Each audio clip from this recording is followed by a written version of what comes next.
All right, so we are here for Well Talk, and this is season 2, episode 7. I have a legend on the podcast with me. To all of the listeners, everybody who is subscribing, everybody who's following the movement, I just want to announce I have Gary Acosta here with me.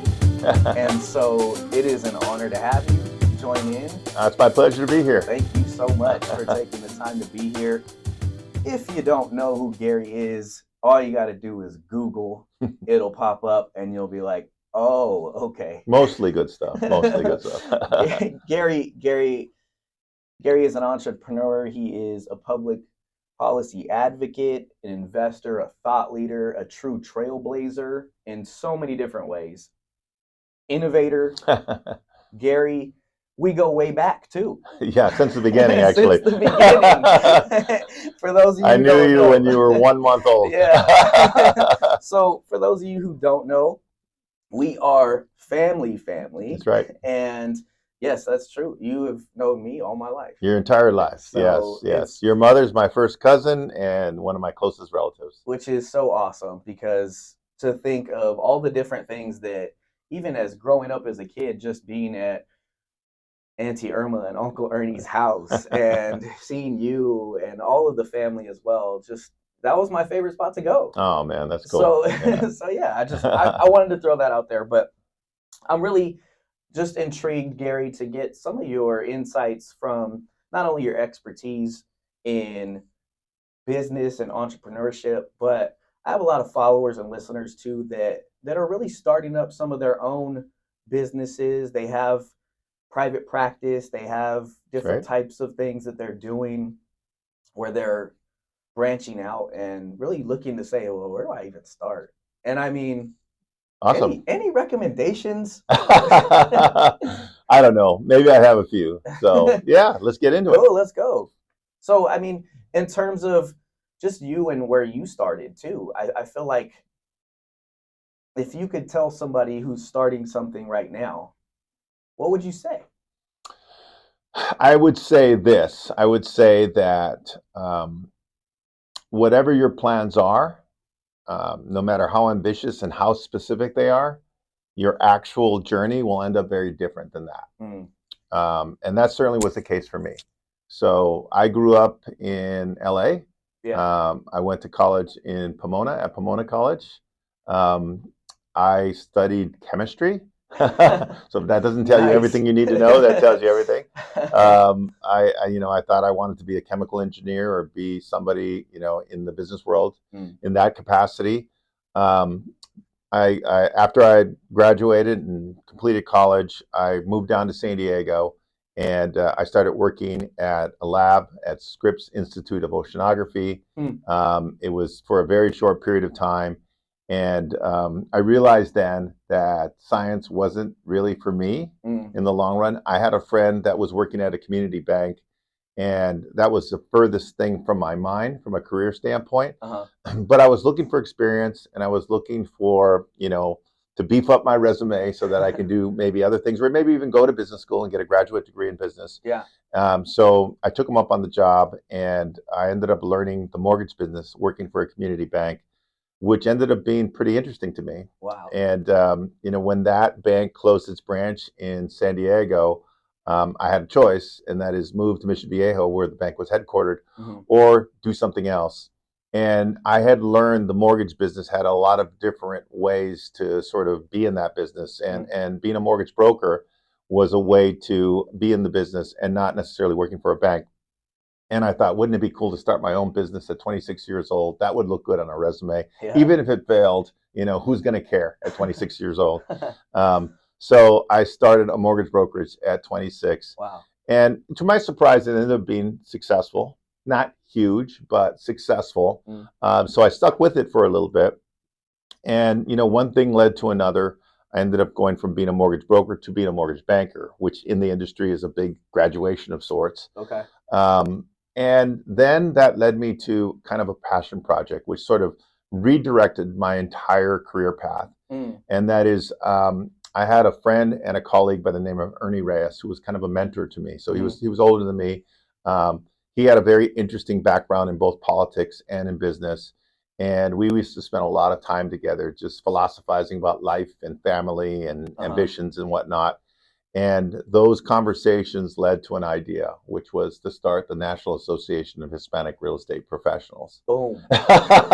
Which, at the time seemed like a pretty ridiculous idea for two guys in San Diego who had no experience in organized real estate. But we saw there was a need. Yeah. Because we did a lot of business with Latino home buyers. We knew that it was a growing segment. We were both Latinos ourselves. So there was obviously an affinity there. And it turned out to be the right time. And timing is everything. And that's another sort of thing for business. You may have the best idea in the world, but if the timing isn't right, it may not work for you at that time. But it doesn't mean that you didn't have a good idea. So timing does play a part in it. And there's only so much we can do to control timing. That's so true. It ended up being the perfect time to start NAHREP for a couple of reasons. One, the Census Bureau does a census report for the nation every 10 years. So 2000, which is when we started this, ended up being the first time in U.S. history where Hispanics became the largest minority group in the United States. So they had surpassed the Black community in terms of population numbers in 2000 for the very first time. So that was in the news, and people were kind of like paying attention to the Hispanic market, maybe for the first time in any real way.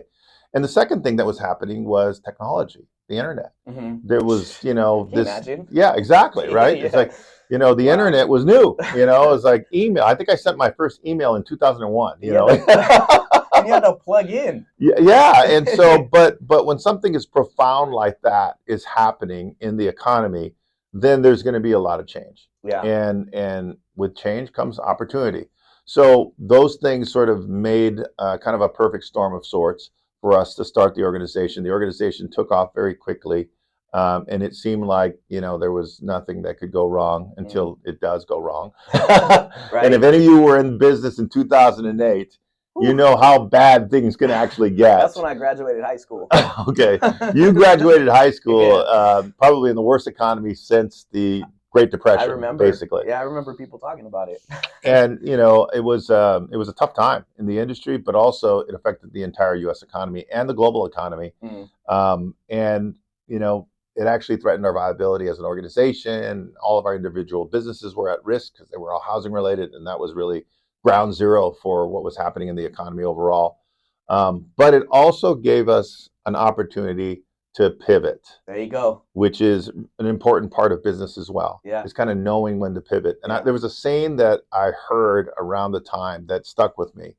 And that is, a crisis is a terrible thing to waste. And that was a huge crisis. And we took advantage of the crisis by basically saying, okay, knowing what we know now, what would we have done differently when we started the organization roughly 10 years ago? Yeah. And it allows us to change basically the governance of the organization. We did a couple of things that nobody had ever done before with trade associations, and it ended up really setting us up for what ended up being a really great journey and taking us to where we are today. And NAHREP is now what? It is the largest Latino business organization in the country. There you go. Yeah. So, and it's led to Latitude. Right, which I was going to ask about. And it's led to Latitude Ventures, which has put us in the venture capital business. Yeah. And all these things sort of evolved organically, which is another thing that I tell people who are starting businesses is that, I say that, tongue in cheek when I say whatever you think is going to happen, you can be certain that it won't turn out that way. Yeah. But, it's really important to have a goal and to have a specific, objective, and to go at it with everything you have, knowing full well that as you progress towards that goal, other opportunities are going to reveal themselves along the way.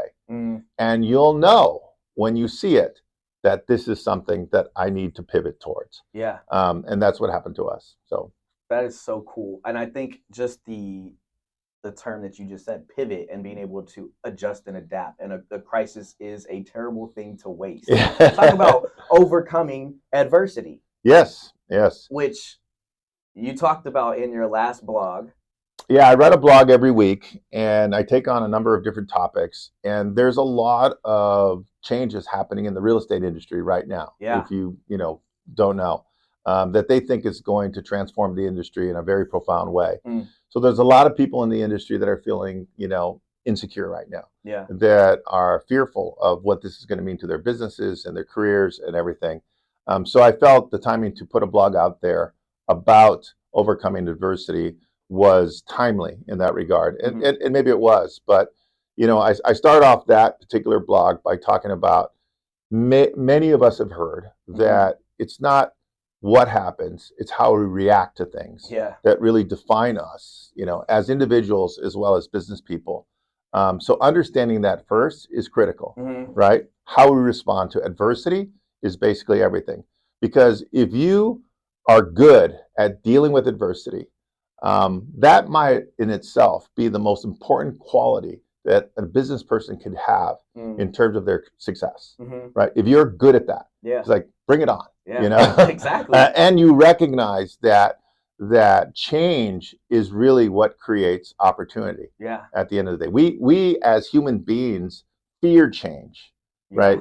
We are adverse to it, and we try to avoid change because we like predictability, we like security, we like the safe feeling that we feel when we can predict what's going to happen today and tomorrow. But if you can become somebody that actually loves and appreciates change for what it creates in terms of opportunity, then you're also setting yourself up to be successful, in my view.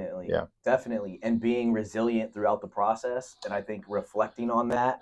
That's right. And all the things that you've been able to overcome is so huge, in saying, look, I did this before, or I made it through that before, and we figured out a way. There's been a lot of studies about, people are always trying to evaluate what is the recipe for success, what common sort of trait do successful people tend to have. And obviously, there's a lot of different things that go into that. But the one thing that stands out more than anything else is grit. I was just going to say, right? Gary, you talked about grit. That toughness, and you talk about the resilience. If you are somebody who has that sort of tenacity, that grit, then you're guaranteed to be successful. You're all but guaranteed to be successful. Definitely. If you can and thrive through. That's right. And I talk about that sometimes as well myself, just saying, hey, you know what? Sometimes we don't know why that happened. That's right. We don't get the answer, but we figure out how to get through by thriving and just saying, all right, I'm going to adapt and adjust. But people talk about things in platitudes, right? And we all want to find easy solutions, right? So that grit factor is, an important one and a critical one. And we both agree that it is probably the most important trait that any business person can have towards success. Definitely. But there's also, something that I call cautious optimism, and emotional intelligence. Yes. And when you really think about the best leaders that we can think of, these are people that are always cool under pressure, right? That always seem to be able to think clearly when things are coming at them quickly, and when there is adversity. Right. Those are people that we tend to gravitate towards. It's like, tell me what's going to happen here. I'll follow your lead. Trust me. But those people also have this, I call it kind of soberness, to be able to look at things as they really are, and not to oversimplify things sometimes, because sometimes there are real threats, right? They're not all make-believe, right? We make believe a lot of threats, but they're not all make-believe. And being able to recognize the ones that are real when it is time to say, okay, I need to pivot here. And going down the path that I thought was the right one for me, I think I need to amend that a little bit. To me, those are the ultimate leaders, and those are the people that, I think get all the way to the top of organizations and in terms of business as well. Definitely. And from a mental health perspective, I'd say the ones that are emotionally regulated. Regulated. Okay, I like that. Emotionally regulated. And the term emotional regulation is just essentially being able to stay calm, cool, and collected during times when you really do have to lead and people are seeking out your guidance. Right.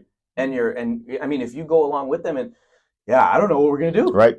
Then everybody's just going to jump ship. Absolutely. Absolutely. And that's one of the problems. If you can't stay emotionally regulated, and Gary, I would say you are an expert at it. I would say you're an expert at it.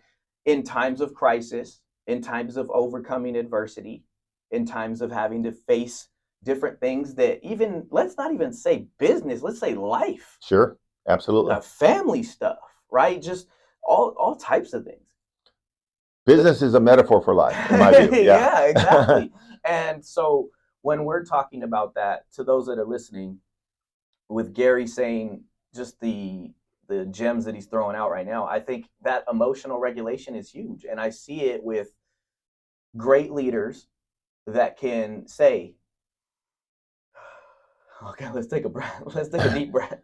So not to just keep posting or pointing at my blog, but I end the blog talking about the Chinese farmer parable. Yes. Which I love, right? Yeah. And the story kind of goes that there's this Chinese farmer who has a son, and they have one horse, and they live on a farm. Mm-hmm. And one day that horse runs away. It's their only horse, right?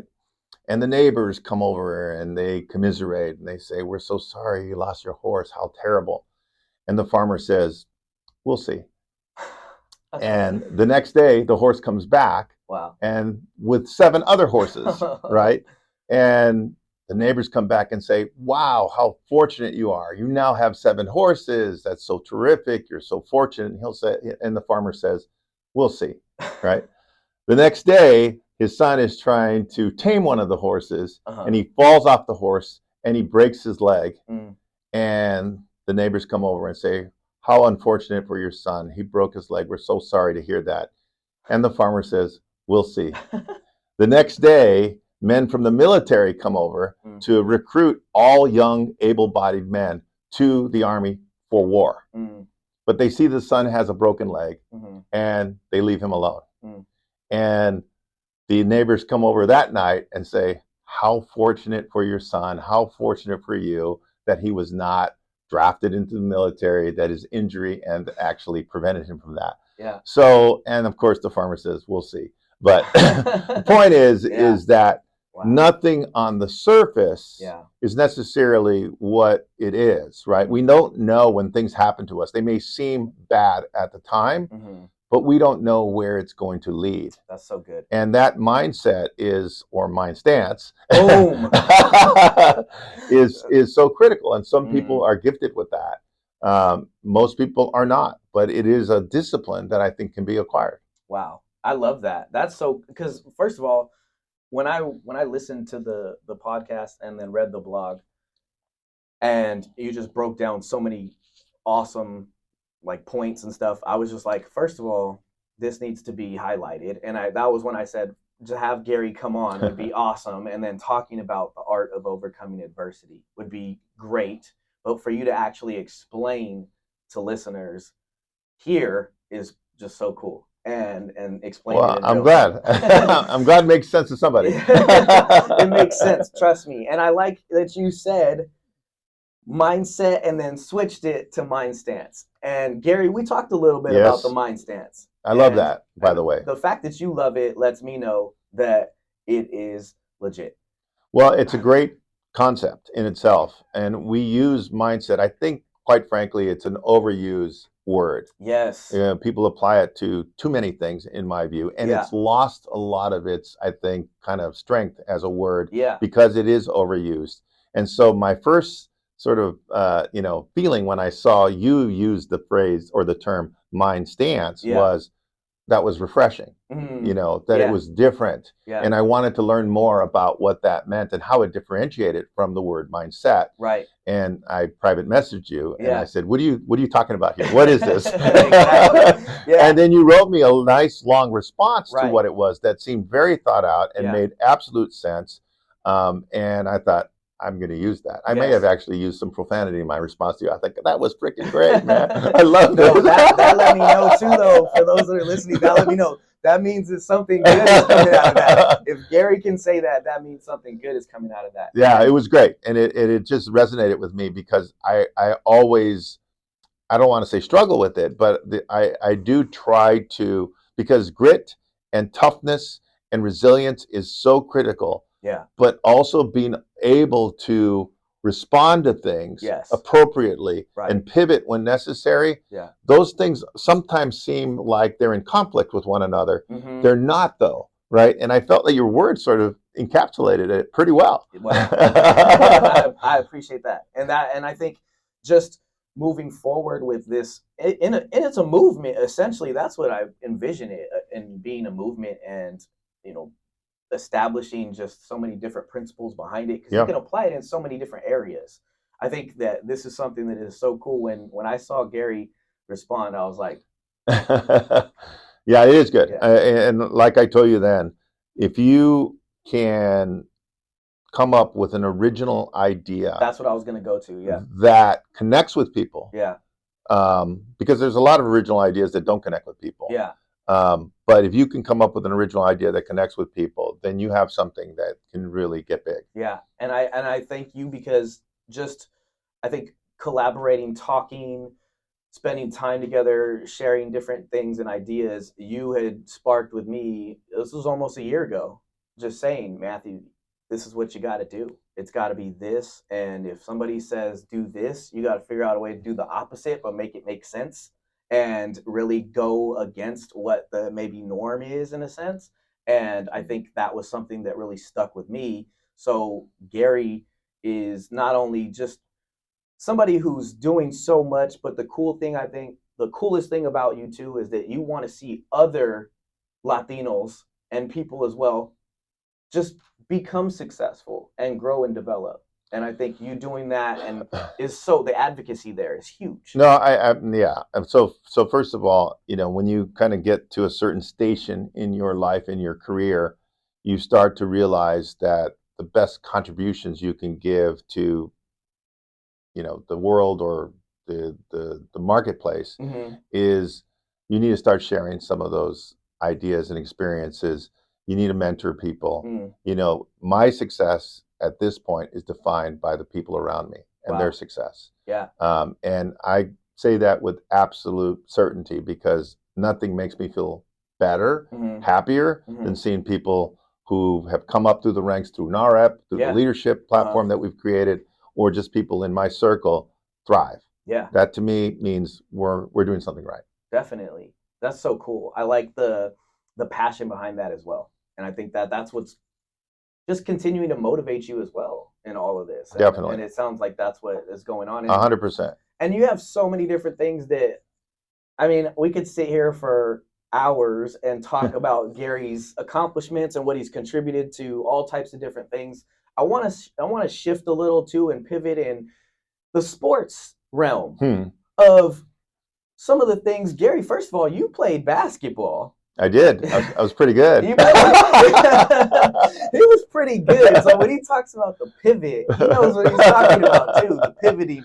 But you played basketball. You were pretty good. And you played under somebody who they call the GOAT as well. Somebody pretty well known. Of course, when I played for him, I didn't know that he was anything but a just pain in the ass coach that was busting my balls. But his name is Gregg Popovich. Go ahead. There it is, Gregg Popovich. For those of you who don't know, Google him. So Gregg Popovich, if you Google Gregg Popovich, you'll find that he is the winningest coach in NBA history. He's a Hall of Fame coach, and his very first head coaching job was at Pomona College in Southern California. Wow. And he was my head coach. That's a trip. And so tell me, can you tell a little bit about that experience? So sports was a big part of my life growing up, and I've always, been a huge sports fan. People ask me all the time, I will sort of insert this, what did you learn from Gregg Popovich? Give me one anecdote or whatnot that stuck with you. Well, I will tell you the one thing that in retrospect, I learned from Gregg Popovich that stuck with me. And that is, we were a Division III college basketball program, which means on a good night, we had 500 people in the audience. But to Gregg Popovich, we were UCLA. Wow. We were Duke. He coached with the intensity that coaches at that level coach. But I realized, looking back, that he was coaching at a level for a stage that he wanted to be at, wasn't necessarily at that time, right? Wow, that's so good. And that stuck with me. It's like, play for the level, for the job that you want, for the career that you want Yeah. today Yeah. as if you are already there, Yeah. essentially. And it'll become your reality, essentially, as it did for him. Mm-hmm. Maybe that's too easy, easier said than done, but it definitely something that stuck with me. He coached with that kind of intensity back when we were Pomona College with 500 people in the audience. That is so cool. And obviously, it carried him a long way. Yeah. But that was fun. So the other thing with respect to sports Mhm. is that, my career now is, guiding the business community, Yeah. trying to address gaps that I see in terms of Latino homeownership gaps and wealth gaps and economic gaps like that. Mhm.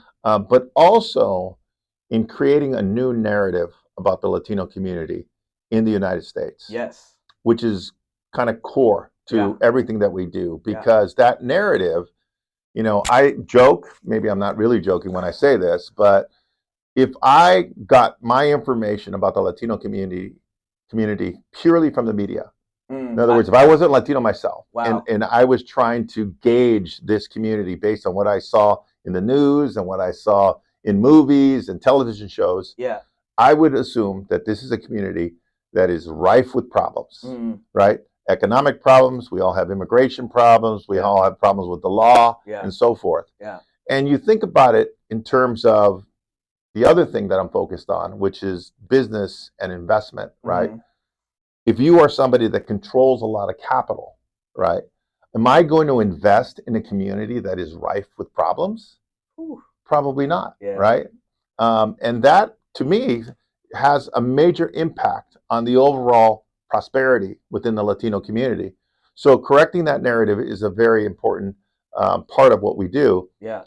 Bringing it all the way back to sports, right? Yeah. Sports is one of the most influential Yes, it is. platforms that we have in our culture, right? Mhm. The influence that sports has to American culture, especially towards our youth, is critical. Yeah. And I see sports as an opportunity or as a platform to where we can showcase Latinos in a positive light that can Yes. have an impact on that narrative. Mhm. So I'm circling back, Yeah. 40 years after college, right?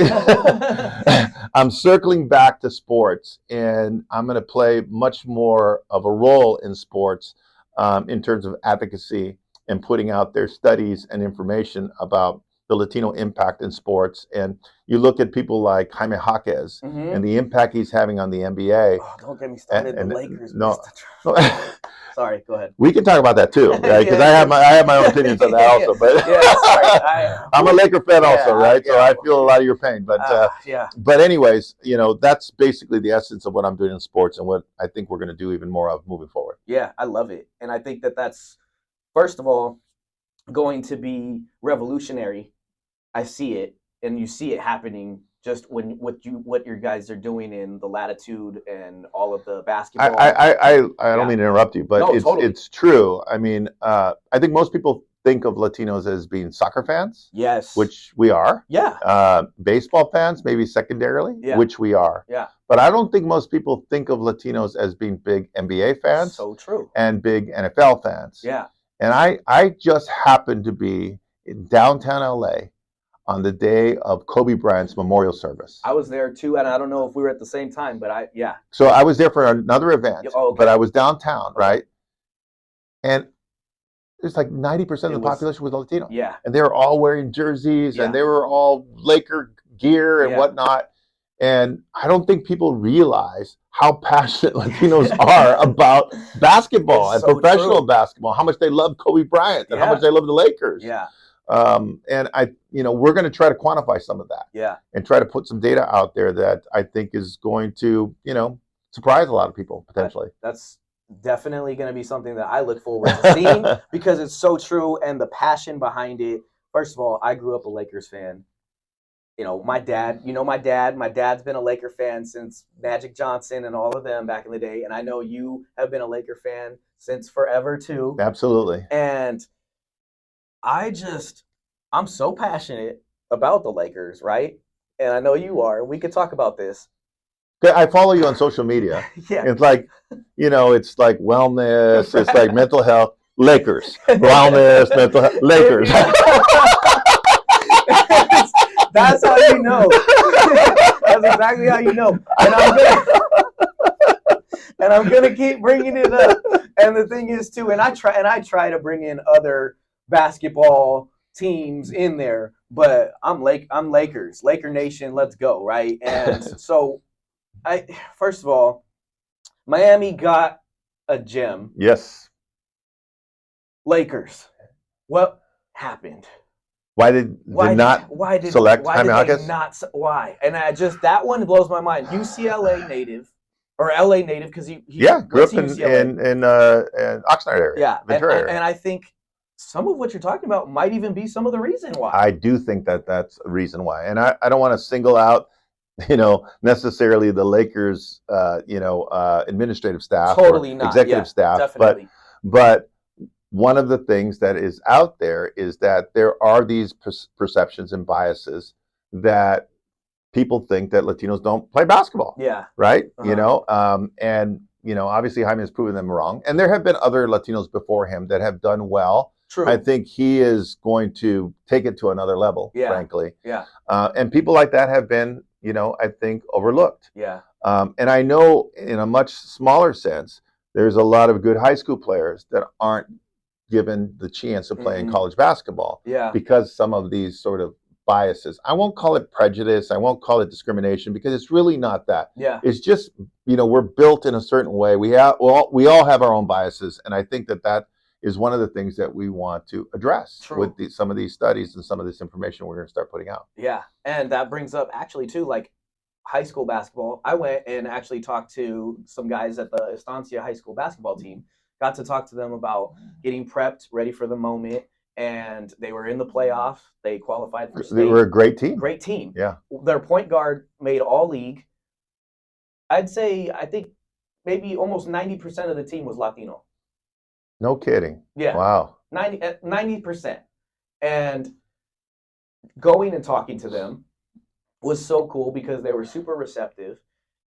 And then I got to watch them in the playoffs as they made it, and then they ended up playing a team that was just overly ranked. I mean, I have to introduce you to my friends at Veritas Academy.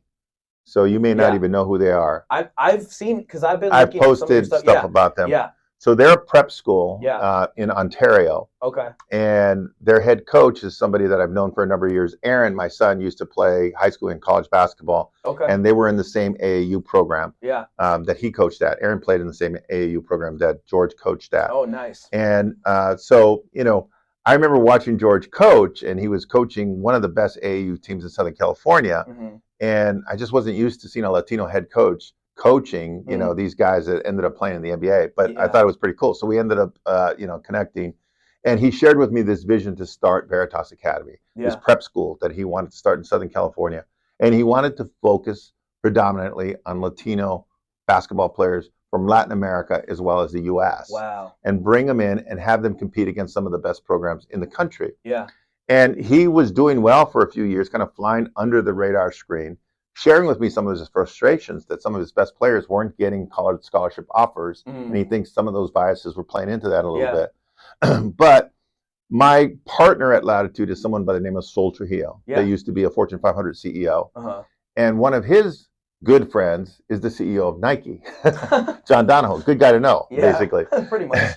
Yeah. And we invited John to come speak at Latitude, and we got to know some of his team. And I started to share the Veritas Academy story with some folks at Nike. To cut to the chase, they got invited to play in the inaugural EYBL prep league, basically, which is like the top 12 prep schools in the United States. You're talking about Montverde, you're talking about the IMG Academy, these legendary programs.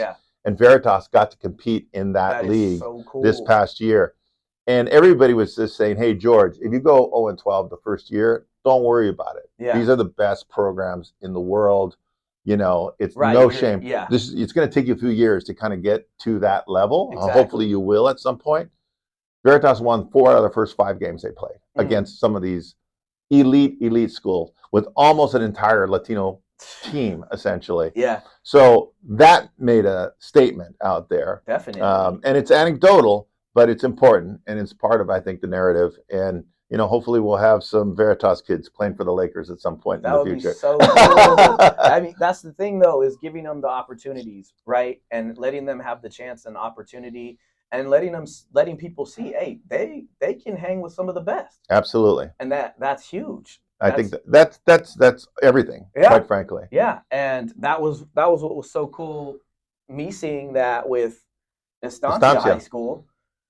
They made it to CIF, they made it to the semis, and they played I can't remember the name, but it was a team that they are ranked top like 5. Centennial or one of those teams? One of the teams. Yeah. And these guys they gave their heart out, right? They played their heart out, and then they still qualified for state. They played in state. And so shout out to Estancia High School basketball team, Coach Mo and all those guys. I mean, they're doing Coach Javi, they did an awesome job. That's great. With those young men. That's great. And it's so cool. And to see the combination of what you're doing in Veritas and with Latitude and all of the, just everything coming together is, like, I think, to me, it's inspirational, motivating, and I love it. We call it at Latitude the new mainstream. Yes. So you don't see, I mean, we use Latino frequently, but we lead with describing the new mainstream. Yeah. And the new mainstream economy. Yeah. And it's by design that we articulate it that way, because there's always this fear factor and always this resistance to change, and Latinos are, going to, change our culture in America or whatnot. The fact is, American culture has been evolving for 250 years. Yep. It is always evolving. And this is just the latest iteration of that evolution. Yeah. Right? So the Latino community and the Latino population is part of the mainstream. Yeah. It is not a segregated part of our society. It is part of the mainstream. In fact, the data that we release at Latitude shows that Latinos are actually driving growth in our GDP and our economy overall. So we all have a stake in seeing the Latino community do well, is my point. Definitely. Yeah. And as you mentioned earlier about if you were an investor that saw or invested in the Latino community only based on what you saw on the media, I was watching that video last night. Last night I watched your speech, which you were giving at Latitude, and heard you say it. And when you said it right now again, I thought it's so true. Yep. If we could have the representation out there in the media and those chances and those opportunities, and people given that, with kind of goes in line with too when you had said, and I'm going to quote Gary on this one, when you said, a great idea without money is just noise. Yeah, I got a few critics for that title, but you know what? That was good. Like, that was solid. And I think this that you're doing is so phenomenal, so innovative. I love that we can collaborate, talk, and just brainstorm different things, and this is cool. Absolutely. Well, that's what this platform's for. Yeah. So I'm glad you're a part of it now. Thank you. Yeah, you already know. Yep. And I think Latitude was in Miami.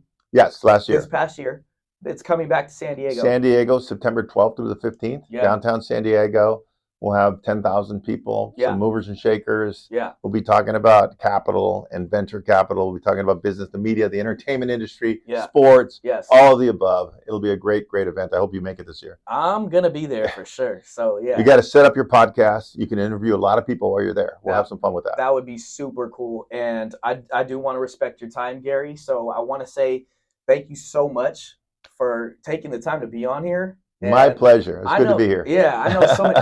The vibe is just super cool. It's like I was just thinking about even Uncle Ernie taking me to go play basketball when I was in junior high to teach me a couple things as well, and just like the memories. Uncle Ernie was good at that. Uncle Ernie was good at that, right? And in UCLA, he everybody in our family were USC fans. Oh, okay. Did he converted change you? Oh, good. He converted me. So he'll be glad to hear that. I'll share that with him later. You gotta tell him. Yeah, you definitely gotta tell him that. And so, just closing out for today, I just want to say thank you again, and I would love to do a part 2 of this too and keep this going at some Let's point. do it. We'll do I it. feel like this is really And cool. I love what you're doing too, Matthew. I love the work that you're putting out there, just the ideas that you're putting out there, the information, the fact that you're sharing it with a broader audience, I think is really exciting. So keep it up. I appreciate that. Thanks so much. I do want to say, any closing remarks, last recommendations, anything? No, I mean, I would just say, look out for, I think the work that we're going to be doing in the sports front. It's going to be some fun stuff and some interesting stuff. Yeah. And I think all of it is just going to lead to a better place. So I'm excited about it. Thank you. Sounds good. All right. Well, everyone, that is Gary Acosta. Thank you so much for tuning in. Please continue to like, subscribe, share, comment, and we will be back again. So stay tuned. Take care.